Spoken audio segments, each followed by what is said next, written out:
Oi, gente, tudo bem com vocês? Saravá, Axé e Laroyê.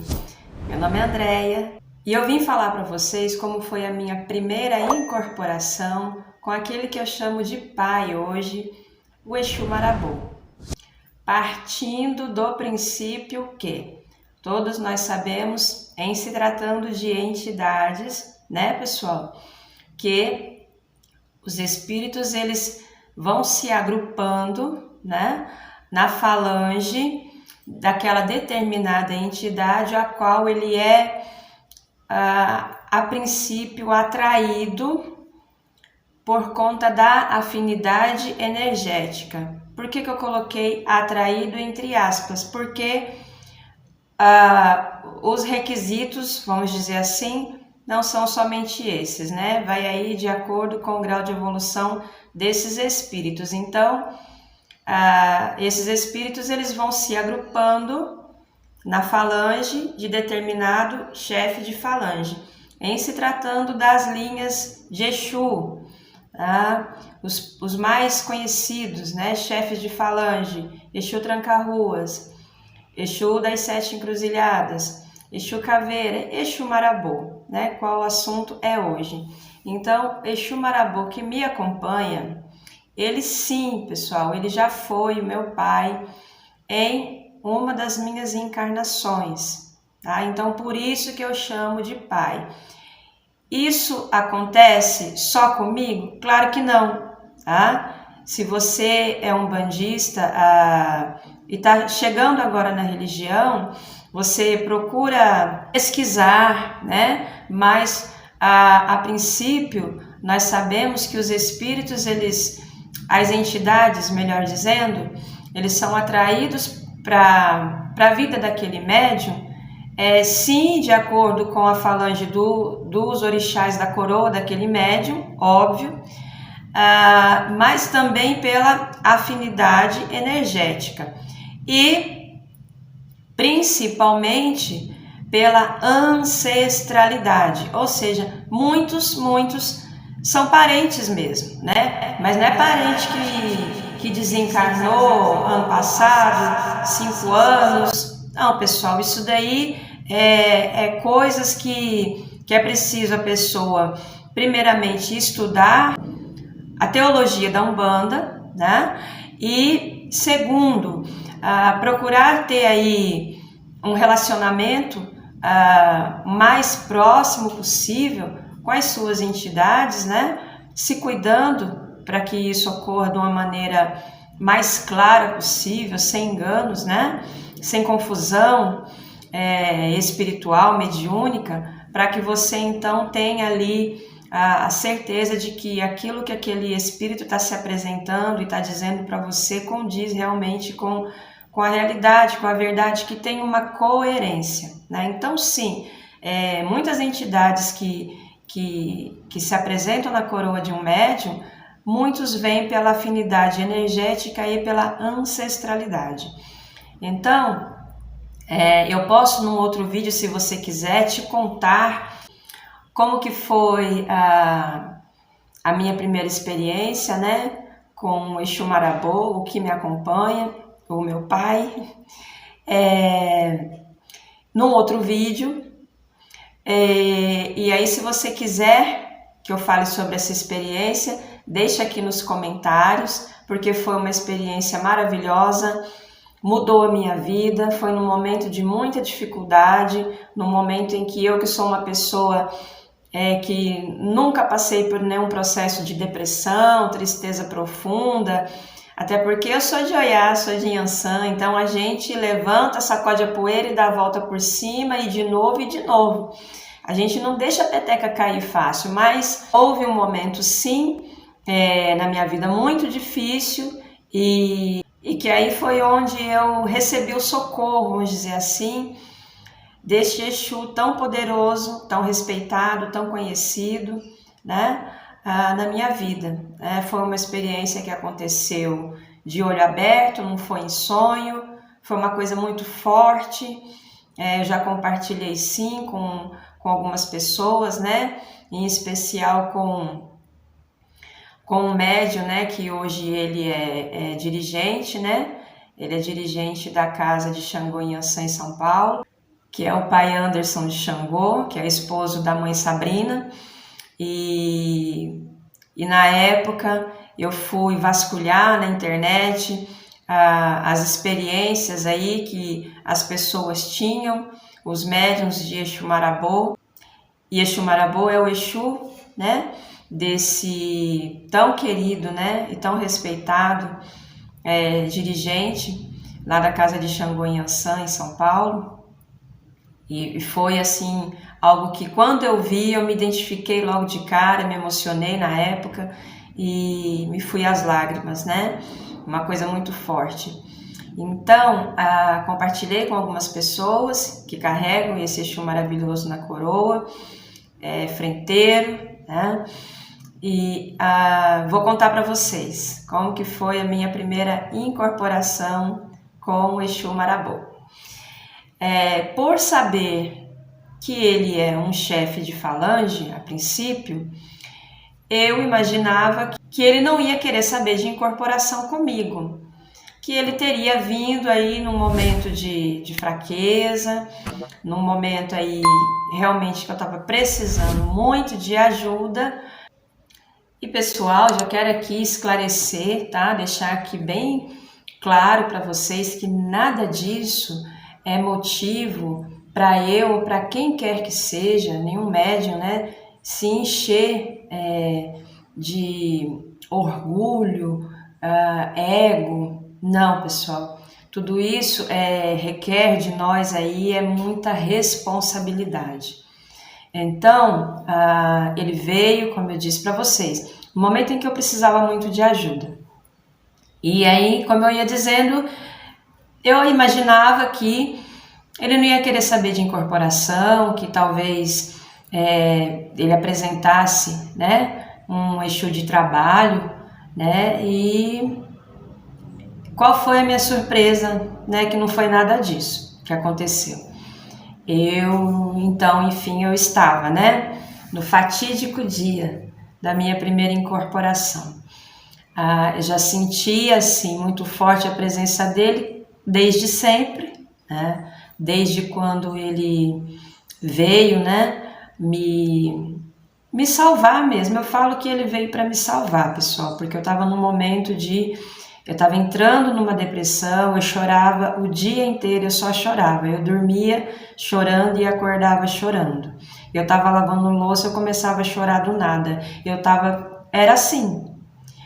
E se vocês quiserem que eu conte como que foi essa situação, deixe seu comentário aí, né, na descrição do vídeo, se inscreva no canal, ative o sininho das notificações para o YouTube entender, tá, que esse vídeo é interessante e entregar também para mais pessoas, né? Porque talvez, pessoal, algumas pessoas passem por esse tipo de experiência em casa e fica com vergonha de contar. Então, a gente compartilhando as nossas experiências, a gente incentiva as outras pessoas que têm também esse tipo de experiência dentro de casa, até porque, abrindo outro parênteses aqui, antigamente era assim que acontecia, né? Dentro das famílias. As pessoas, elas tinham sempre, a maioria das vezes, as suas primeiras incorporações dentro de casa. E aí a família procurava ali um terreiro, né, de confiança, claro, para a pessoa seguir ali o seu desenvolvimento mediúnico, né? Então isso aqui que eu estou falando para vocês não é nem o bicho de sete cabeças, não é exclusividade minha, e não é privilégio, tá, pessoal, desse ou de aquele. Isso é de acordo com a mediunidade de cada um, tá? Aí você fala assim, muitos podem perguntar, né? Nossa, Andréia, mas eu faço uma força, me concentro e tal, e eu me incorporo. Precisa de você atentar, primeiramente, para o que você entende por incorporação ou primeira incorporação. Porque existe incorporação e existe possessão, sim. E a incorporação, meu querido e minha querida irmã, a entidade ela não vai chegar e te tomar de assalto, como se diz, e você sumir. Não é bem assim que funcionam as coisas, tá? Principalmente nas primeiras incorporações. Por isso que se chama desenvolvimento mediúnico, tá? É aos poucos, é devagar que eles vão fazendo o acoplamento da energia deles, no caso as entidades, com os nossos chakras. Por isso é importante os banhos, né? São importantes os preceitos, para quê? Para facilitar esse acoplamento. Porque se partimos do princípio que eles são entidades, espíritos evoluídos que vivem numa dimensão diferente da nossa, com algumas características humanas, mas são evoluidíssimos e vivem numa outra dimensão, então não é fácil. Aqui onde nós vivemos aqui numa dimensão que traz aí muitas energias densas. Então, para fazer esse acoplamento de uma maneira o mais natural possível, é preciso seguir, né, os preceitos, os banhos, e eles também, já sabendo disso, dessa condição que nós trazemos em estar aqui nessa dimensão cheia de energias densas, é que eles já têm a consciência, vamos dizer assim, de que não dá para uma entidade chegar e já tomar o médium, né, nas primeiras incorporações, de uma maneira totalmente inconsciente, que você vai sumir. Não é assim que funciona, tá, pessoal? Isso você estudando teologia de Umbanda e praticando, né, frequentando aí um terreiro de confiança, isso é muito importante, tá? A gente pode falar sobre isso em um outro vídeo, né? Como você detectar ali numa visita se aquele terreiro é um terreiro de confiança, se é um terreiro sério. Se você quer um vídeo falando sobre isso, deixa aqui nos comentários, tá bom, pessoal? Então vamos lá para o que interessa, né? Estava eu um dia preparando, um dia de segunda-feira, né? Porque é o dia dos nossos catiços, né?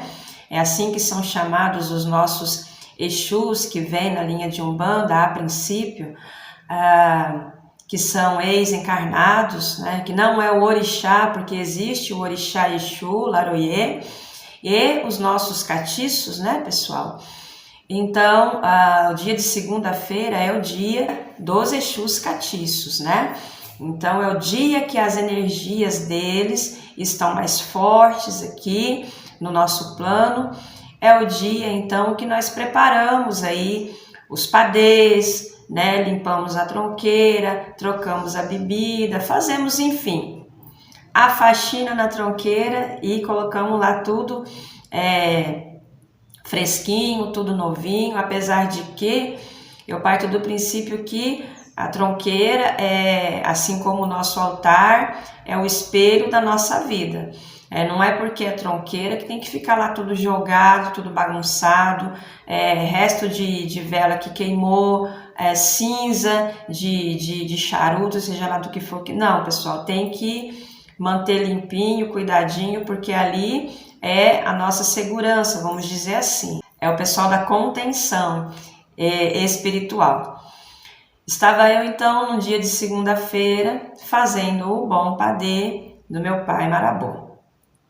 E eu já tinha percebido em algumas dessas feituras de padê, que ele gosta muito do dendê. Ele ama. Por quê? Porque eu sentia que toda vez que eu começava a misturar o dendê com a farinha, porque o padê é isso, né? Basicamente, o padê para Exu é farinha ou de milho ou de mandioca, de acordo com o quê? De acordo com o teu Exu, de acordo com a finalidade daquele padê, você aí vai saber se você usa farinha de milho ou farinha de mandioca. Mas a princípio é o dendê com essa farinha e você vai misturando para ficar ali soltinho, de acordo com o gosto mesmo, de acordo com aquilo que o teu Exu ali, por isso que você precisa ter ali um relacionamento, né, bem próximo dele, precisa se cuidar para que ele consiga se relacionar, se comunicar com você através da inspiração, através da tua mediunidade. Então estava eu ali misturando e eu sentia todas as vezes que eu abria o dendê, que eu despejava o dendê em cima da farinha, sentia que a presença dele era densa, era como se tivesse mesmo uma pessoa ali do meu lado. É como se tivesse não, né? Ele estava ali do meu lado, só não de corpo, esse corpo físico aqui que nós carregamos, mas ele sempre se achegava no momento do dendê. Então eu já tinha percebido isso. Era uma segunda-feira por volta de 23h45, mais ou menos, era bem tarde, bem próximo da meia-noite. Eu nunca tinha incorporado nada e estava ouvindo o ponto dele, cantando junto o ponto, porque é sempre assim que eu faço, vou lá, preparo tronqueira, coloco vela, tudo certinho que precisa ser colocado lá, coloco o ponto dele e vou fazer o padê do meu pai Marabô. E tô ali mexendo o dendê e cantando o ponto. Vê se eu lembro qual ponto que era que eu estava cantando. Salve seus 7 encruzilhadas, seus 7 encruzas já chegou. É na porteira, é na calunga, é. Ele é o Exu, é Marabô, girou, girou. E eu tava ali cantando, toda concentrada, toda ali contente, descalço. Eu e eles. E aí, no momento em que eu despejei, preste bem atenção nisso, porque isso, se você ainda não incorporou e se você cuida dos teus catiços, pode acontecer com você. Já disse, não é privilégio de ninguém, pessoal, tá? No momento em que eu despejei o dendê ali na farinha e cantando, eu senti que a minha garganta começou a raspar. Sabe quando você começa... E eu não conseguia continuar cantando. E aí o ponto indo embora. E eu mexendo ali. E aí eu pensei, foi coisa de segundos, tá, pessoal? Eu pensei, falei, bom, vou continuar cantando assim mesmo, com a garganta raspando, porque tem ninguém ouvindo, né? Só tá eu aqui e as minhas entidades, eu vou continuar. Foi nessa hora, pessoal, que eu percebi, a hora que eu abri a boca para continuar, seu 7 encruza já chegou, é na porteira da calunga, é, ele é o Exu, é Marabô. A hora que eu falei é Marabô, a minha voz engrossou, e aí eu fechei a boca. Susto, que eu fechei a boca, eu quis, no susto, eu quis parar de mexer o padê, eu não consegui. Não consegui. E aí, comecei entre aspas, né, pessoal? Mexer o padê de uma forma diferente. Totalmente diferente. E eu olhei, tentei olhar para mim, eu não conseguia. Eu senti o quê? Que como se eu tivesse crescido, como se eu tivesse me afastado do meu corpo, mas eu estava ali. E aí, uma outra força tomou a minha frente, claro, do meu pai Marabô, e continuou mexendo.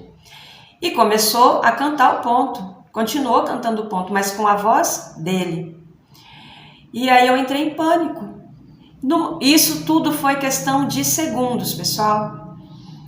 E aí, meu pensamento, o que está acontecendo? O que está acontecendo? E ele falando para mim, calma filha, sou eu. Calma filha, sou eu. E aí, eu não consegui, não foi eu que terminei, eu não terminei o padê, tá? Ele terminou este padê e levou lá na tronqueira. E deixou lá na tronqueira e deu a gargalhada dele e foi embora. Terminou o padê o quê? Só terminou de mexer, de misturar. Só isso.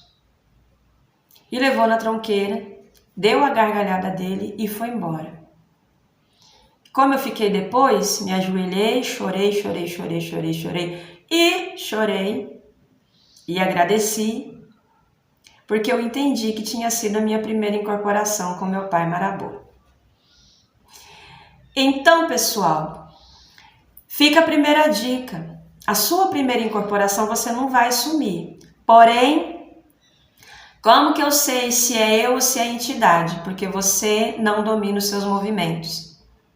Você não fica pleno dos teus movimentos, não. Nem da sua voz, nem do seu pensamento. Você tá ali, mas é como se não tivesse. Você tá vendo, você tá ouvindo, mas o teste é esse. Fica a dica, tá, pessoal? Se você quiser mais vídeos como esse, se você quiser saber como que foi a minha experiência, como foi que ele veio para minha vida e me salvou, e a partir daí começaram a vir todas as entidades da forma correta, com que tem que ser, porque nós sabemos que, exemplo, numa gira, primeiro se saúda Exu, né? E aí depois a gente vai para os trabalhos, porque Exu é que faz a contenção, a segurança.